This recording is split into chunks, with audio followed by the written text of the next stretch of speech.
I'm Amanda Bergson-Shilcock, and I'm the Director of Upskilling Policy here at National Skills Coalition.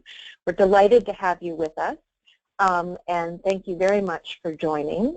We're going to start off just with a few words of thanks for the participants who helped us make this report be what it is, and in particular, you. Many of the folks on today's webinar were key informants for us who we interviewed during the course of this project or who helped us think through aspects of the program design. So thank you. Many of you are thanked by name in the acknowledgement section of the report. Some of you elected to remain anonymous, but we appreciate all of you. Next slide, please. We also appreciate the contribution of our I'm sorry, for some reason the slides are jumping around a little bit here. My apologies for that. Thank you very much to our partners at the American Institutes for Research, who were our research partners on both designing the project and then carrying out the initial data analysis. Their PIAC team was absolutely terrific to work with, and we're so pleased that we were able to partner on this report. And then, of course, we thank the Walmart Foundation for their support, and you see the disclaimer on the slide here that while we thank them for their support, we acknowledge that the findings, conclusions, and recommendations presented in our report and in today's webinar are those of National Skills Coalition and do not necessarily reflect the opinions of the Walmart Foundation. So let's get into the meat of it. Next slide. If you only remember 3 things that we talk about today, my hope is that you'll remember these 3, that workers have really ingenious coping mechanisms to deal with their skills gap issues, but that having skills gaps are really an invisible drag on productivity. And that plays out not just for workers themselves, but for the companies where people are working. Second, that people do stay on the job long enough for employer investment in their skills to be worth it. People often think of the service sector as a high turnover sector, and it is high turnover in some cases, but particularly among the lower skilled workers we studied for this project, a significant number are staying with their current employer for at least 3 years. So that's long enough, certainly, for training investments to be recouped. And then finally, in order to sort of move from individual strong employer and practitioner examples into real change, we really need strong public policies. So we're going to be throwing a lot of information at you in the next hour or so.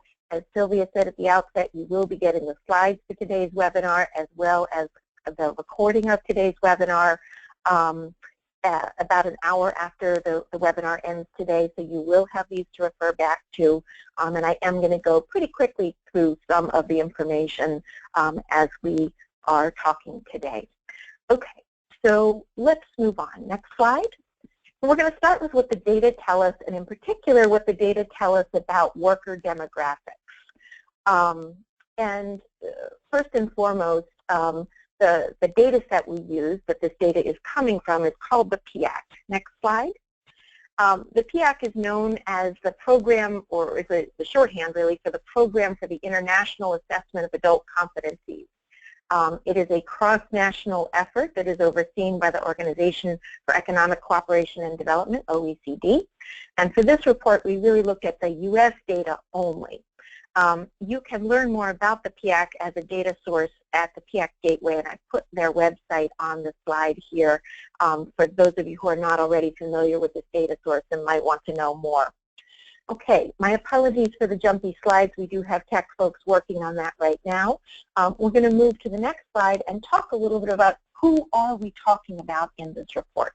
We're talking about people who are working age, that is U.S. adults ages 16 to 64, who are currently working, so they are not just in the labor market, but they are actually employed. and are working in the retail, accommodation, and food service or health and social work industries. So it's a fairly broad definition of service sector, although not as broad as the Bureau of Labor Statistics definition. I'm going to come back to this point later, but the other important thing to know about the PIAC is that the background questionnaire that was the source for our demographic data is only administered in English or Spanish. So we'll talk more about that. And then we looked at folks that we defined as low skilled. And for us, that meant that they were scoring at PIAC level 0, 1, or 2 for literacy or numeracy, or level 0 or 1 for what PIAC calls problem solving in technology-rich environments, which is kind of a mouthful and which I tend to refer to as digital problem solving skills. And then finally, PIAC sets 4 occupational skill levels. Next slide here. And in those 4 occupational skill levels, we excluded those in the highest skill level. So these would be folks who have jobs like lawyers or teachers or things like that. So what do we find? Next slide. The bottom line is low skills are prevalent. And this is really probably not a surprise to any of you who are practitioners in the field, whether you're adult educators or job developers. It's a widespread challenge. 62% of the service sector workers in the target occupations we looked at have low literacy, even more have low numeracy, and even more have low digital problem-solving skills. Actually, the digital problem-solving is even higher because the 73% does not include the 20% of PIAC participants who declined to take the technology portion of the test. So if they didn't even take the tech portion, they don't show up as having low skills. So it's a widespread challenge, and we want to dig a little deeper into sort of what the demographic profile was of folks who have these basic skills gaps. So next slide, please. Age-wise, we know that it's often thought that folks are,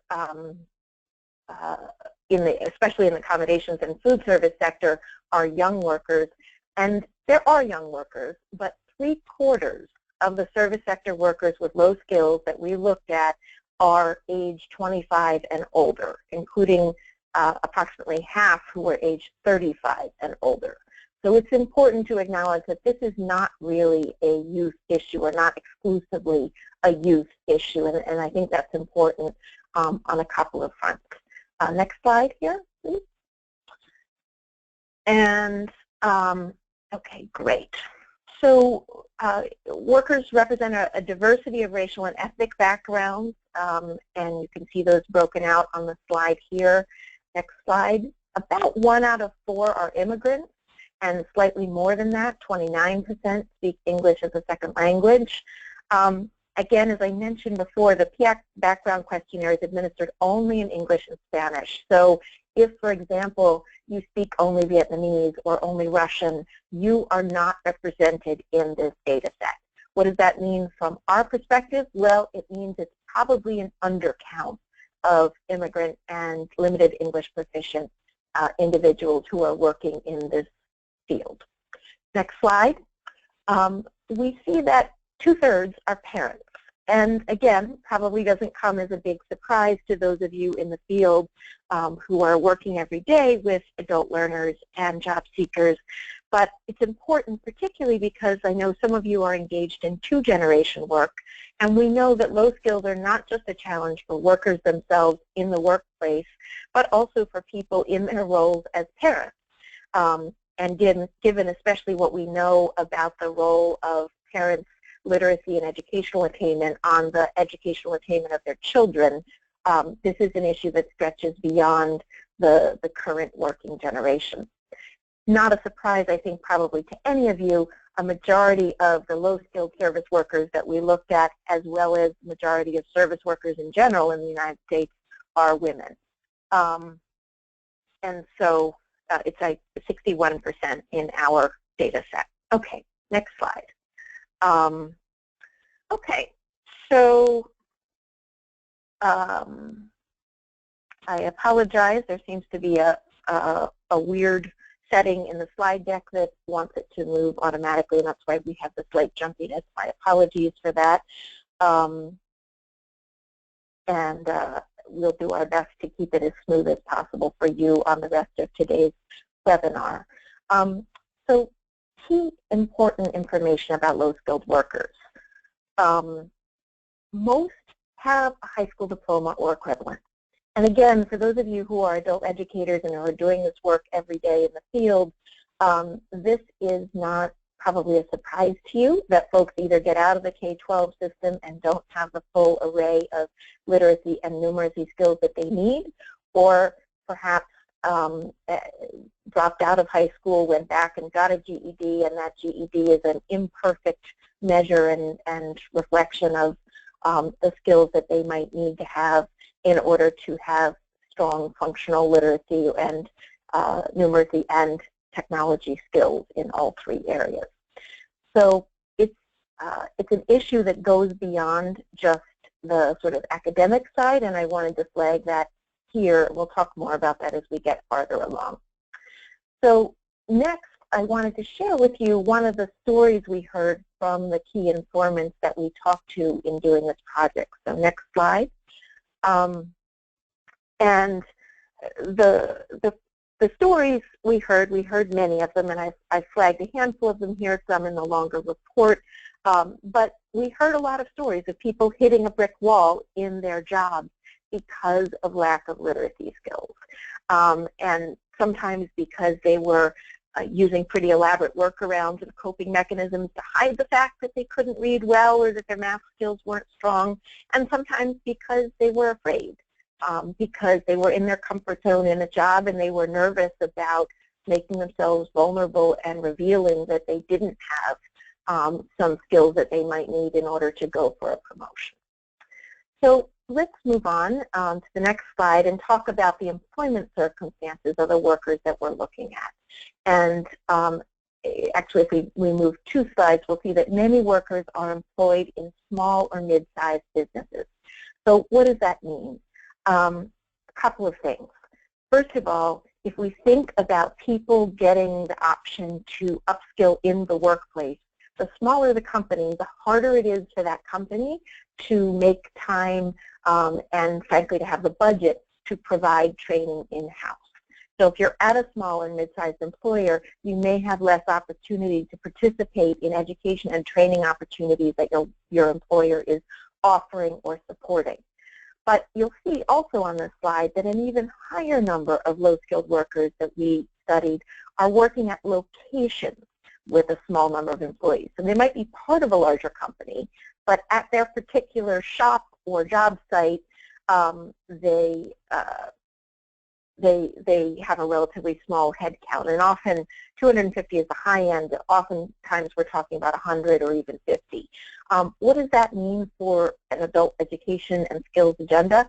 Well, if folks are going to have paid time off to participate in learning activities, which we know is one of the good practices that can really encourage participation and persistence among adult learners, somebody has to cover for them, right? If they are not there to be a cashier, if they are not there as a certified nurse aide in the nursing home, somebody else has to be covering them. And that can put some demands on employers to make sure that they are essentially doubling up for times when workers are participating in learning activities.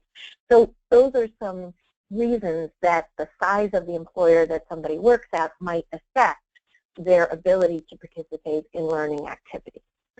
As we go on to the next slide here, you'll see that, unsurprisingly, most low-skilled workers have low earnings. And frankly, this is true across the service sector. This is not limited to low-skilled workers, but it's particularly notable for low-skilled service workers, and those are the blue bars on the chart here.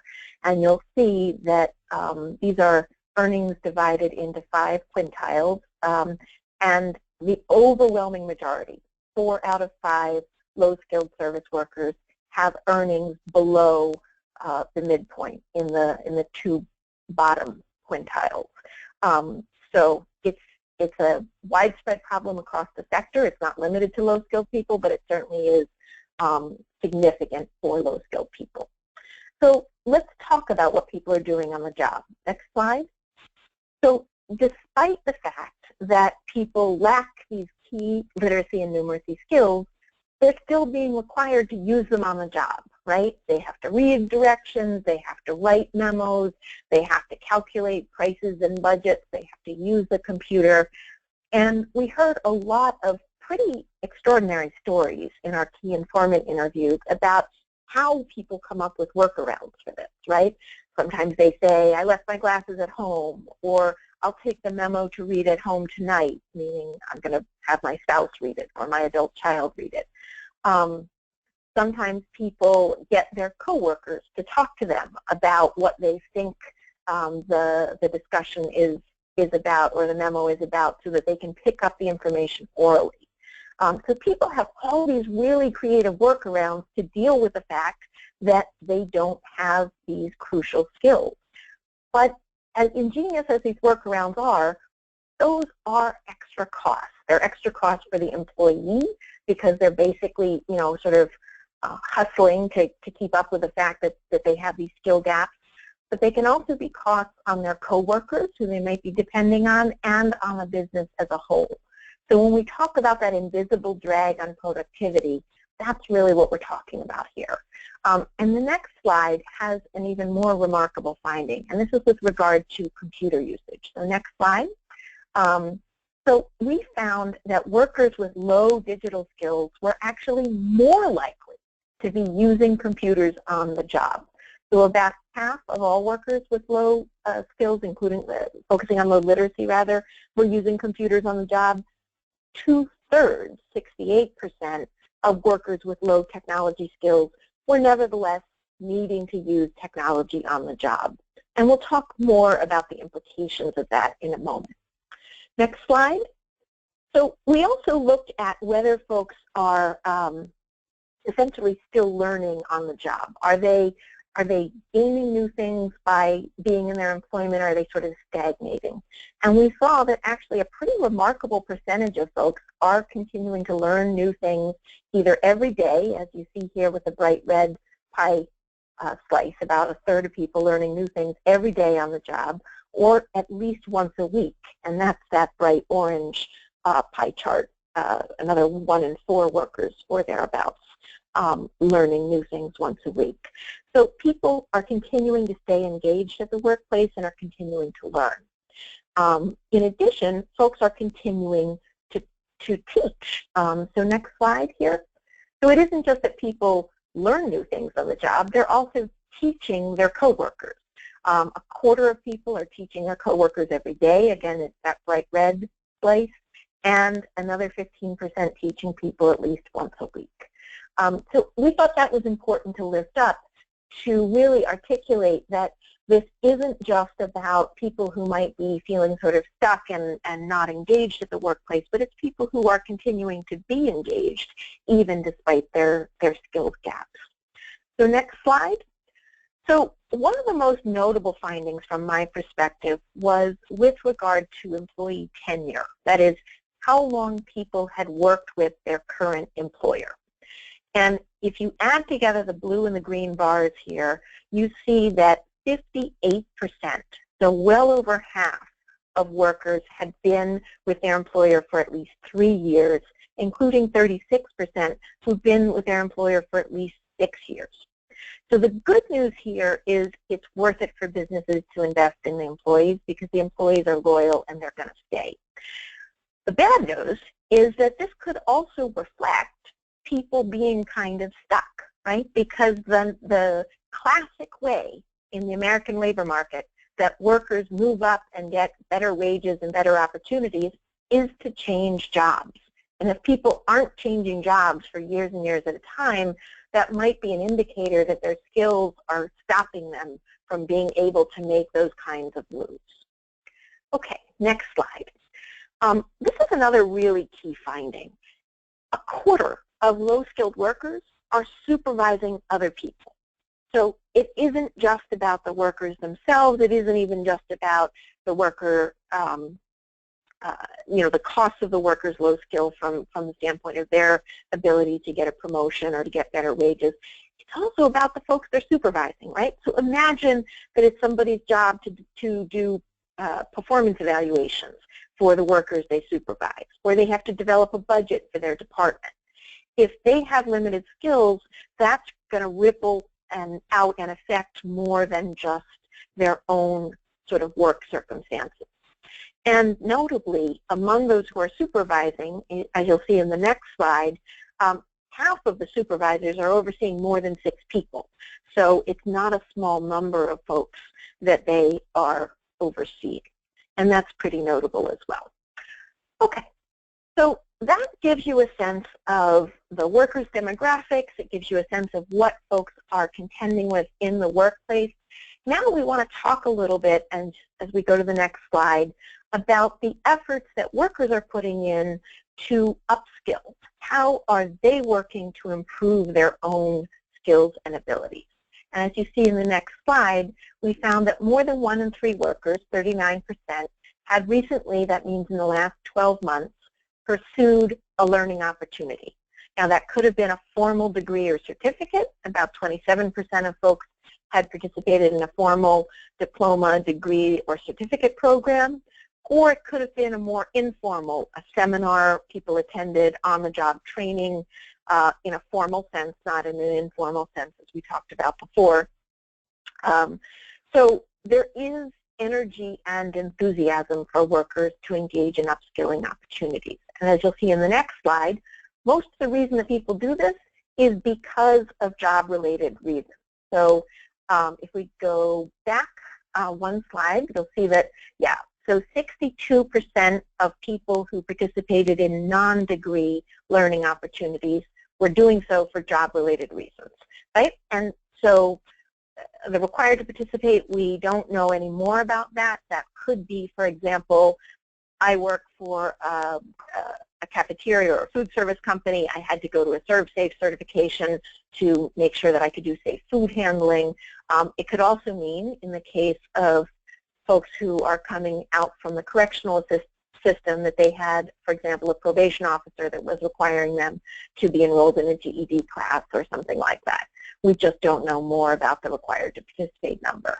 But the big number is the 62%, and that is folks doing it for job-related reasons.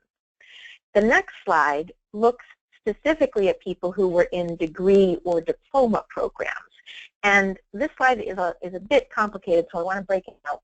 The first 2 bars are the one group of people. That is, why were you participating in the degree program? Was it because of your job or for non-job related reasons? And you can see the 2/3, 69%, that big red bar, say that they were participating for job-related reasons. But then if you look at the 4 colors at the bottom, the yellow through the green and the gray and blue, you see that actually 1/3 of those participating said that the studies were not at all useful for their current job. So how do we reconcile that? Well, the easiest way to reconcile it is that, yes, people were participating in a degree program because they wanted to improve their job prospects or their earnings prospects, but they didn't particularly think that this degree program would help them at their current job, right? So it was probably about their future job aspirations. So I think that's really important because it shows, again, a degree of sort of future orientation that folks have about participating in upskilling opportunities. So the next slide, you'll see that I call this the sort of no-brainer slide, right? Probably anybody who works in the adult education or workforce field could have told me this with their eyes closed. What are the major reasons that workers who would like to participate in learning opportunities don't participate? They lack time or they lack money. And more specifically, you can see particular barriers sort of spelled out here. People have childcare, family responsibilities, the course is not at a convenient time, their employer doesn't give them support, which could be, you know, time off or something like that. I mean, there's a whole host of reasons, but really, this is the slide that was least surprising to us in probably the whole study. But important to have it documented. Okay, so next slide. We did also look at whether employers helped cover the cost of the training or the learning activities that workers were participating in. So this is also probably not too surprising if you think about it. Very few workers in degree or certificate programs said that their employer helped cover the cost. Much higher numbers of workers in other types of learning activities. And if you think about it, this makes sense, right? Degree programs are expensive, and they're usually at least a year or more. Employers are more likely to cover the cost for training that's short-term because they're confident that they can recoup their costs and that the employee is going to stay on long enough to sort of make it worth it for them. So not a huge surprise here, but I think pretty notable.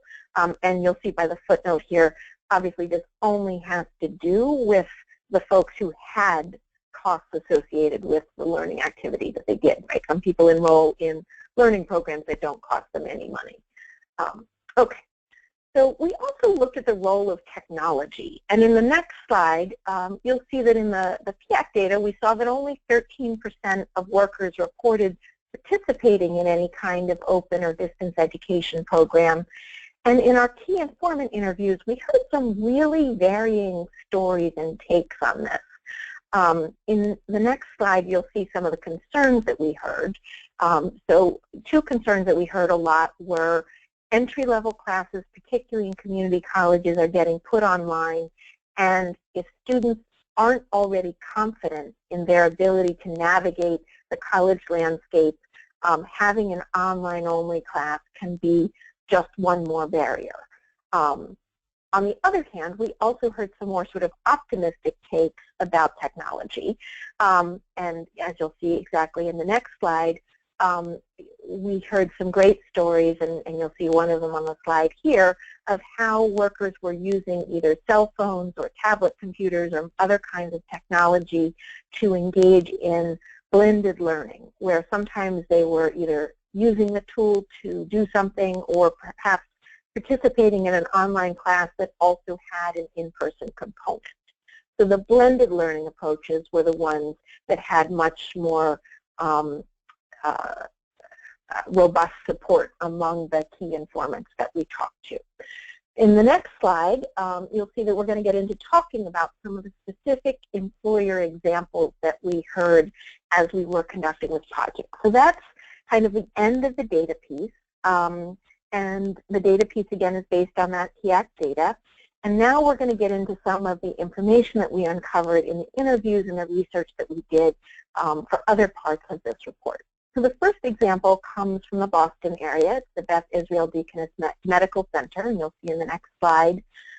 They were responding to chronic vacancy rates and shortages in key occupations. And one of those, for example, was surgical technologist, as you see on the slide here. And they responded by developing an in-house training program for training participants and making it a competitive process to encourage workers to be able to apply to whether they wanted to participate in the training and then be selected competitively. And the training was offered at little or no cost to the worker. So that's something that's possible to do if you're a large enough employer that you can meaningfully provide that without sort of jeopardizing the care that you're providing elsewhere in the medical center. As you'll see in the next slide, there's a different opportunity for smaller employers.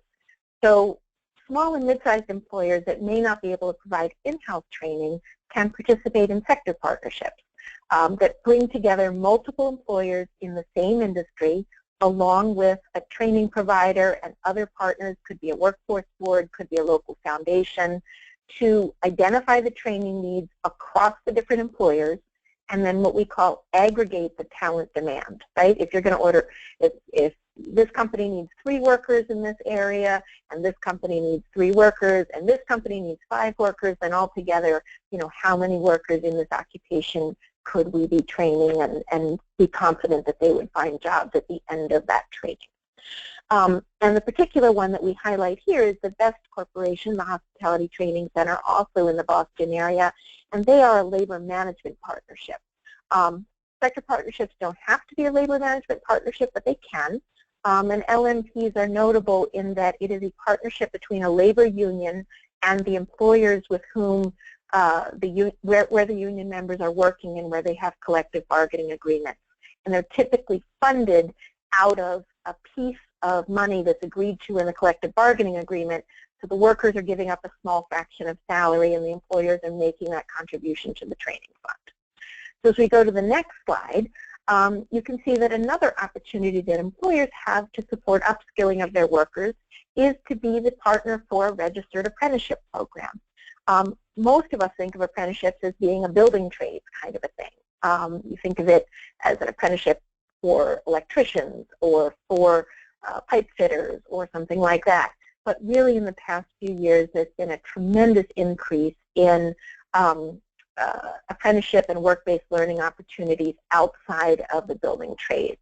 And this one is particularly notable because it's in rural central Pennsylvania, and they use a flipped classroom approach that blends the online learning with in-person classroom opportunities, so they can take advantage of the best of the in-person, but also acknowledge that they're in a rural setting and it's hard for folks to drive the distance they would have to get to class in person on a regular basis. The next example we have to share, as you'll see on the next slide, is a vocational ESL program for the retail sector for 3 grocery stores. You see their logos here. And they are partnering with community colleges and an immigrant advocacy organization, the National Immigration Forum, to help existing workers upskill.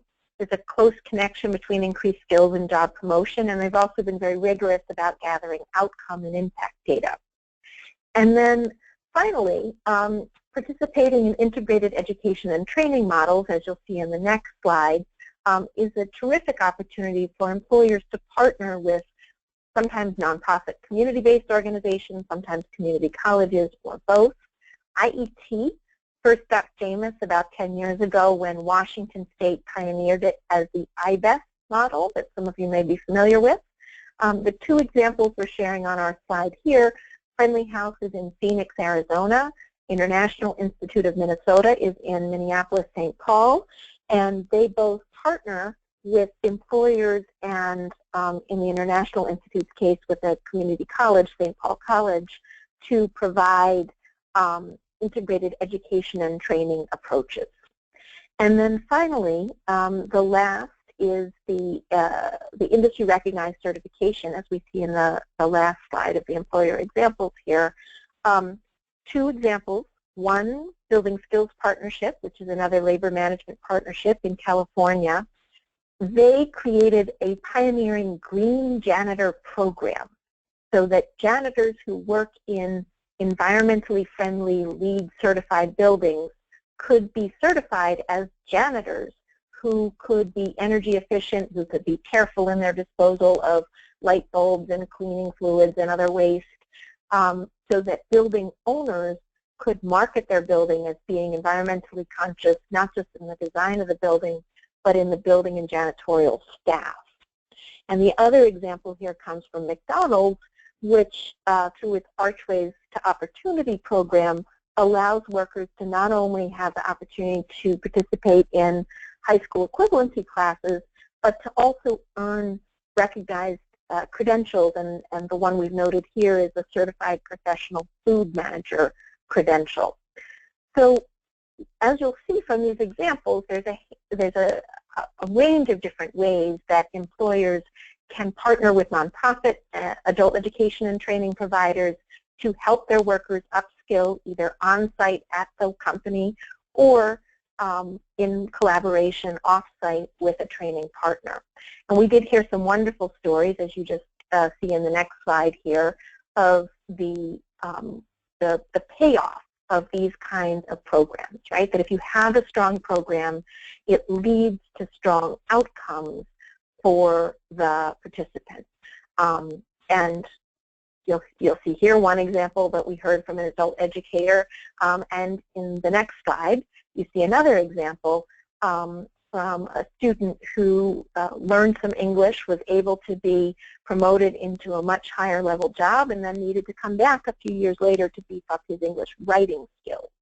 And I think the key takeaway here, as you see in that quotation, is this is a story we can tell over and over again across many different jobs. So that gives you some examples of what we see from employers. Let's talk about scaling up, because we all know that not every employer is equipped to offer these services on site. Not every local area may have the funding to be able to support them locally. So how do we do this publicly through state and federal policies? Next slide. Oops, sorry, one more slide forward. So there's a menu of proven policies through which states can support skill building. And you see them very briefly outlined here. I'm not going to go through them in depth right now. They are spelled out in more detail in our report. What I am going to do is sort of drill down a little bit into the how. If you're an advocate listening to today's webinar and you're excited about using one of these models in your state, we have resources that can help you move that forward. And that's what I want to talk about now. So in the next slide, you'll see that we have a series of 50 state scans that show where your state stands on a given policy, and then policy toolkits that allow you to have a sample policy that you could use to try to advance this work in your state. And I've put the location of those on our website as a URL at the bottom of the screen here. And if we go to the next slide, we're going to drill down on a specific example. So let's say that you're particularly engaged by the idea of sector partnerships. NSC has a resource in the next slide here. Our Sector Partnerships 50-state scan can tell you, does your state already have a policy? There are 21 states that do. And is that policy robust? Out of those 21 states, 10 of them have a three-part policy that includes each of the components. And the next slide here is really just a reference slide. I'm not going to go through it. It talks about the three different components of a strong sector partnership policy. It's really here just for you to go back to after the webinar. We're not going to go through it in detail. So the toolkit is your resource. It gives you an overview of what the key elements of a robust policy were. It gives you a legislative template that if you wanted to introduce a bill in your state legislature, or if you wanted to talk to your governor about having an administrative strategy, you can literally cut and paste the language from our template to use it to develop your state's policy. And then we've provided some very practical case studies from different states. And the last area I want to talk about before we get to questions are federal policies. So many of you may have seen that the President's recommended budget came out today, and there are some pretty stark cuts in there for adult education and workforce programs. And really, NSC has one take-home message, not just from this report, but more broadly from the work that we have done with all of you in the field over the past 15+ years. And that is, we can't compete if we cut. Next slide, right? So this is a one-page fact sheet that we put out recently, and it is available on our website. And it really makes the case to federal policymakers that we cannot compete as an economy, we cannot compete as businesses and as workers within that economy if we keep cutting federal investments in workforce and adult education. And so as you're making the case to your federal policymakers, we strongly encourage you to use these materials to help make the case for why we not only need to not cut, but we frankly need to be investing at the full authorized level. The next slide, we talk a little bit about some of our other recommendations at the federal level. These are longer term. We're not expecting these are going to happen in Congress immediately, but this is something that we encourage you to help us work towards. In the Perkins Act, we'd like to see stronger connections between adult education and Perkins career and technical education programs. In the Higher Education Act, we'd like to see more support for a new career pathways program that will provide funding for community colleges to partner with community-based organizations and others to launch some of those integrated education and training programs. And we'd like to see continued good guidance from the Federal Department of Labor and Department of Education on the Workforce Innovation and Opportunity Act and how WIOA Title I money for job training can be used to support basic skill development that is in the context of job training. Next slide. We talked about sector partnerships at the state level. Also important at the federal level. We have some specific recommendations. Those are spelled out in more detail in our report, so I'm not going to belabor those now. And we'll just go on to the next slide here. Okay, so we also want to incentivize additional private investment, right? So the companies that are interested in investing in the skills of their workers, we should reward them for doing so. And our recommendation for how to do that is to restructure an existing tax credit that already exists in federal budget. It's known as the Work Opportunity Tax Credit, or WOTC, to restructure it to focus more on not just companies that hire people who are exiting public benefits, but also those who are hiring people with limited foundational skills and are providing some kind of training to them, and that the tax credit would help offset the training costs. We can certainly talk more about that if folks have questions, but it is spelled out more in our report. Okay, so we've done sort of a whirlwind tour through a lot of different recommendations, and some of these may seem like really big, longer-term advocacy goals.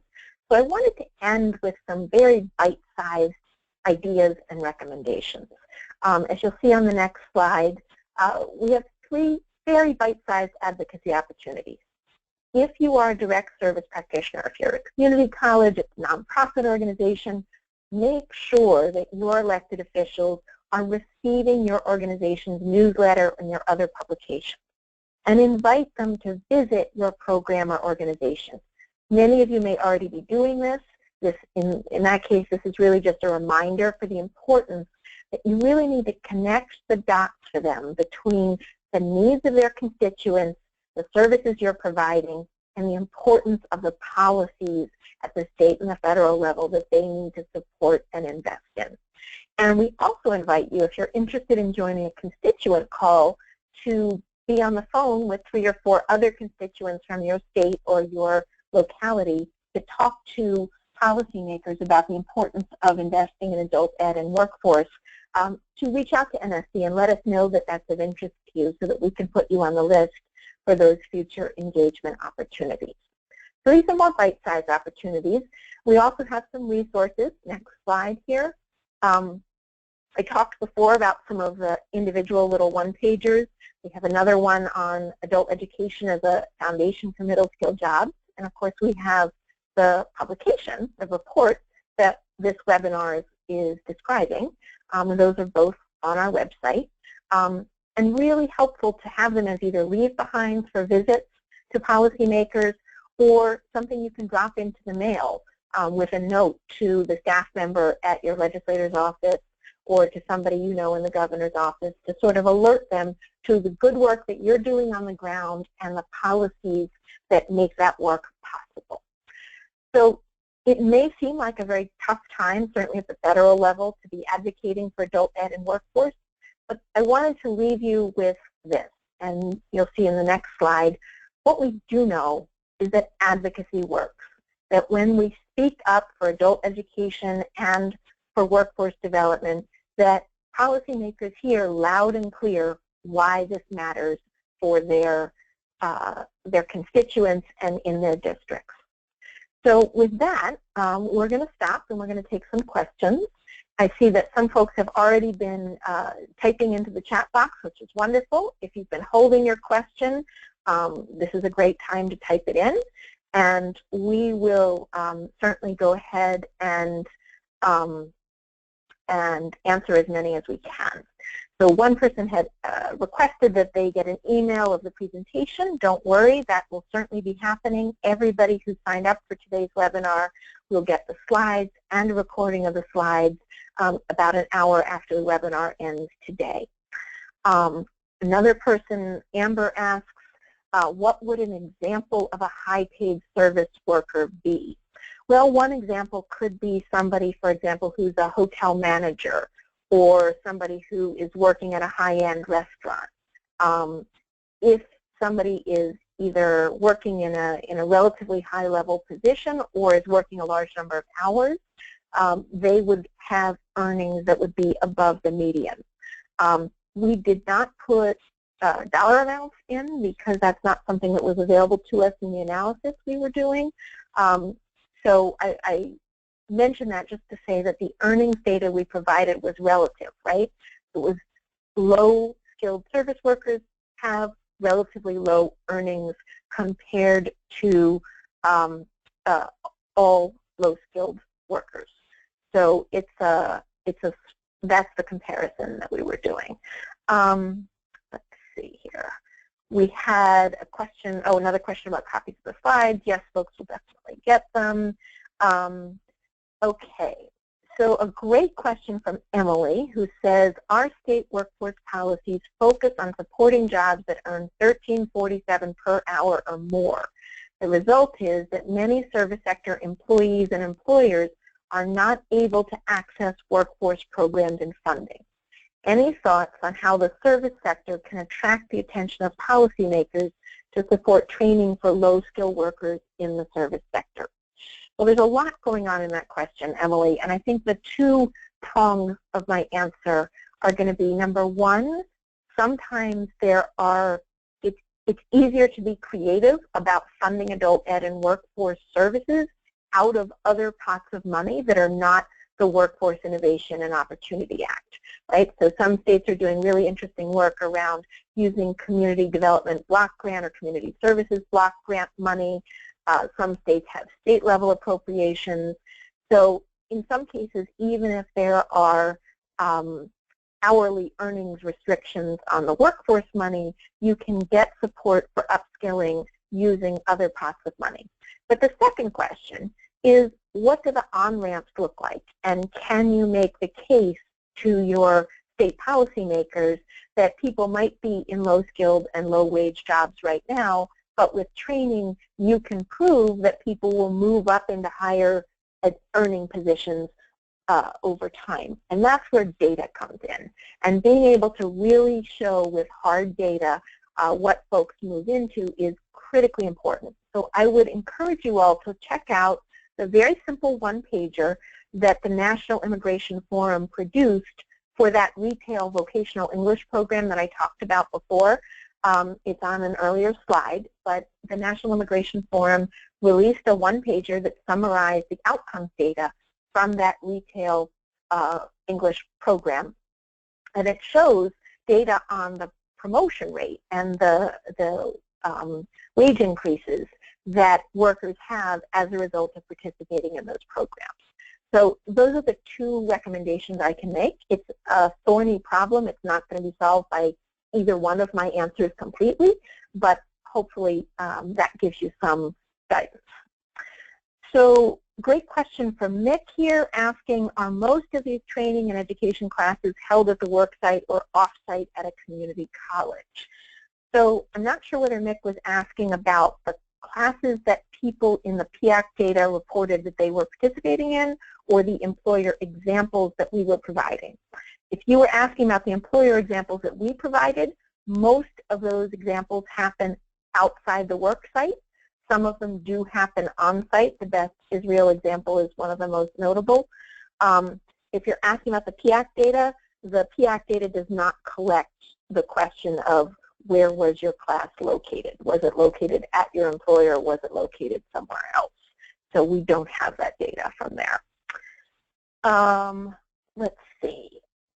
Good question here from Ira about the role that the national employer organizations, the U.S. Chamber, Business Roundtable, and others have taken in closing the skills gap.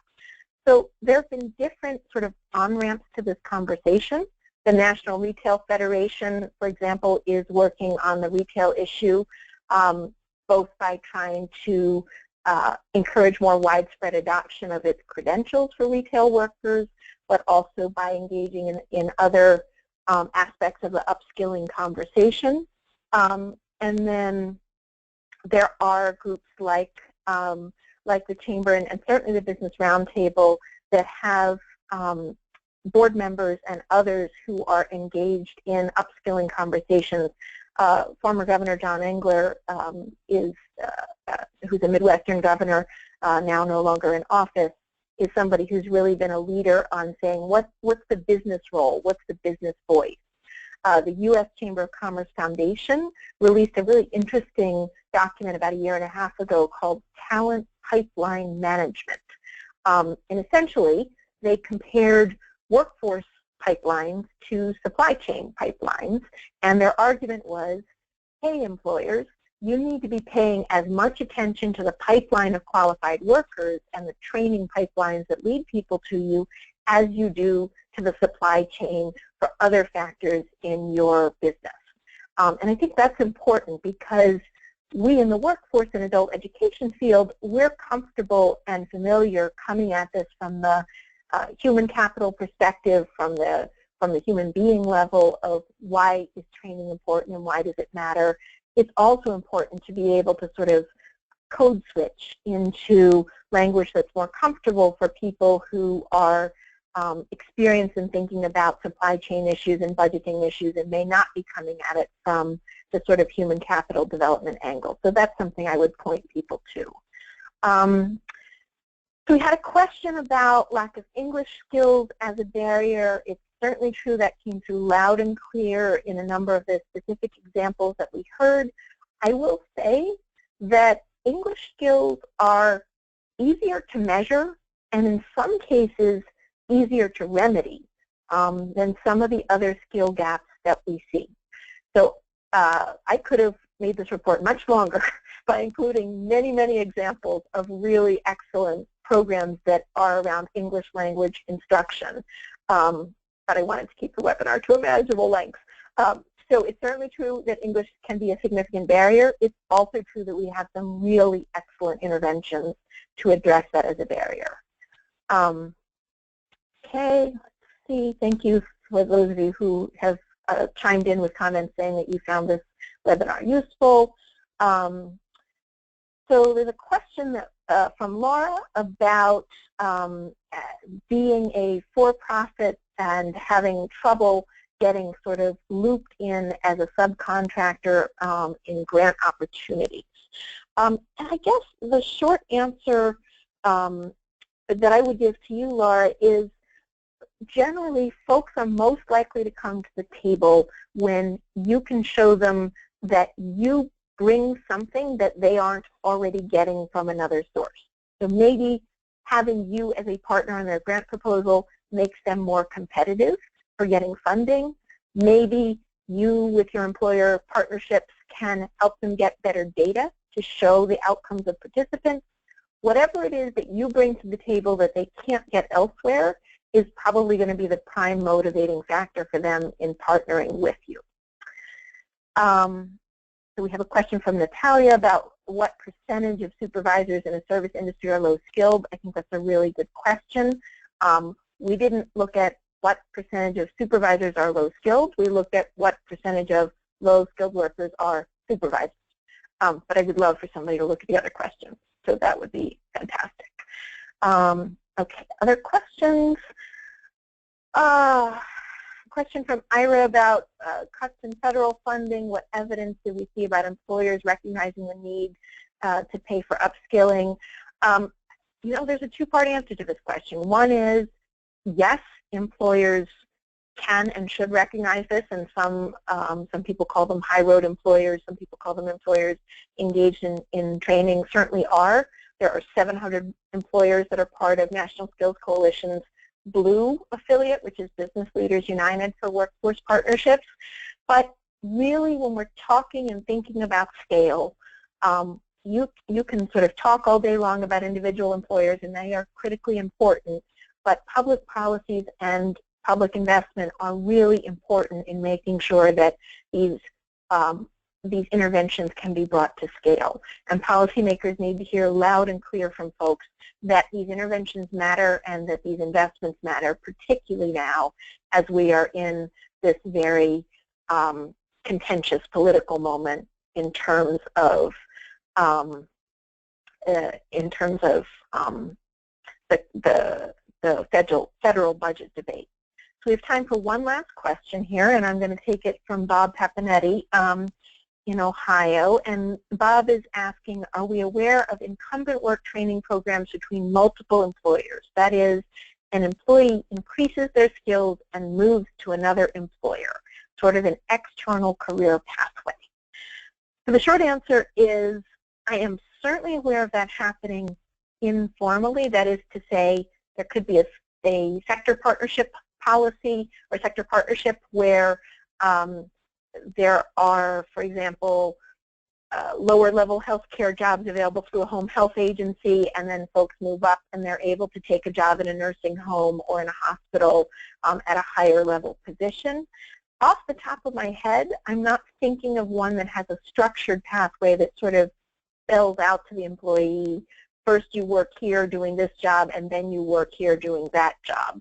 But I'm just going off the top of my head here, and I think if I have a little more time to think about it, I can probably come up with a more thoughtful answer for you. So we are coming to the end of our time on today's webinar. I want to thank you all. I know this was a huge amount of information, and we appreciate your time and your attention, and we particularly appreciate your willingness to take action on these issues. Please look out in just an hour or so when you get an email. There'll be a very short survey. We would truly, truly appreciate your frank feedback about what worked well about today's webinar, what we should do differently, how we can improve for the next time, and in particular, how you're going to take action based on what you heard today. So thank you all for joining us. We're going to go ahead and end the webinar now.